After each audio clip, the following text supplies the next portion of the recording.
বিশ্বনবী কাঁদতে কাঁদতে মাথা তুলবেন, বলবেন আল্লাহ, দুনিয়াতে সব নবীরা স্পেশাল দোয়া করেছে, আমি করি নাই, এবার আমি আমার স্পেশাল দোয়াটা করতে চাই, আপনি কবুল করবেন কিনা বলেন।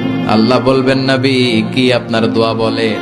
বিশ্বনবী বলবেন, আমার একটা উম্মত যার অন্তরের মধ্যে যাররা পরিমাণ ঈমান আছে, একবার আপনারে আল্লাহ বলে ডেকেছে, একবার আমি বিশ্বনবীর উপর দুরূদ পড়েছে, একবার শাহাদাতের বাণী আমার যে গুনাহগার উম্মত দুনিয়ার বুকে থেকে ঘোষণা দিয়েছে, ওই একটা উম্মত যদি জান্নাতে ঢুকতে না পারে, আপনি আমারে জান্নাতে ঢুকাতে পারবেন না। আল্লাহ বলবেন, সাল তুতা, সাল সাল তুতা, ওয়াশফা তুশাফা, শাফাত করেন নবী করেন, যার জন্য দোয়া করবেন আমি কবুল করে নেব। দুনিয়াতে বিশ্বনবী কম কষ্ট সহ্য করে নাই। 3 বছর শিয়াবে আবি তালেবে জেল খেটেছে। কয় বছর?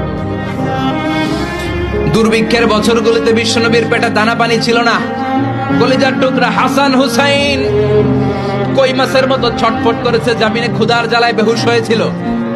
বিশ্বনবী যদি ওই স্পেশাল দোয়াটা করতেন, জান্নাত থেকে খাবারের বস্তা পাঠিয়ে দিত কে? ওই দোয়া করছিলেন? জেলখানায় আল্লাহরে বলছিলেন, আল্লাহ স্পেশাল দোয়া করলাম, জেল থেকে মুক্ত করে দেন, করছিলেন? যুদ্ধের ময়দানে নিজের দাঁত ভেঙেছে, উহুদের ময়দান সাক্ষী, বিশ্বনবীর মুবারক রক্তে উহুদের ময়দান রঞ্জিত হয়েছে। সেদিনও বিশ্বনবী ওই দোয়াটা করে নাই। চিল্লায় বলেন ঠিক কিনা? তায়েফের ময়দানে বিশ্বনবী কয়েকটা জায়গায়, 3 জায়গায় বেহুশ হলেন। বিশ্বনবীর মুবারক দেহ বেয়ে রক্ত ঝরলো। ওই কঠিন বিপদের দিনও বিশ্বনবী এই দোয়াটা করেছেন নাকি? কথা বলেন।